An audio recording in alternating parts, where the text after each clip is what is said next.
আজ দিনটা শুরু হয়েছে আমার বাড়ির কাজ দিয়ে। আসলে যা গরম পড়েছে, এই গরমে কোথাও ঘুরতে যেতেও পাচ্ছি না, আর এই রোদের মধ্যে বেরোতেও ইচ্ছে করছে না।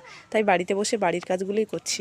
বাড়ির কাজগুলো গোছাতে এমনিতেও ভালো লাগে, আর তার উপরে এই বললাম না বাড়ির কাজ হয়েছে, তাই একটু অগোছালো হয়ে গেছিলো, সব কিছু গোছাচ্ছি। আমরা একদিকে জিনিস গোছাচ্ছি, আর অন্যদিকে আয়ুষবাবু জয়ার একটা লেহেঙ্গা পরেছে, পরে বাবু স্টাইল দিচ্ছে মেয়েদের মতো ঘুরে ঘুরে। তারপর দিদি আমাদের জন্য একটু ঠান্ডা বানালো, মানে ফ্রিজের জল দিয়ে জাস্ট একটুখানি চিনি, লবণ, লেবু এইসব দিয়ে।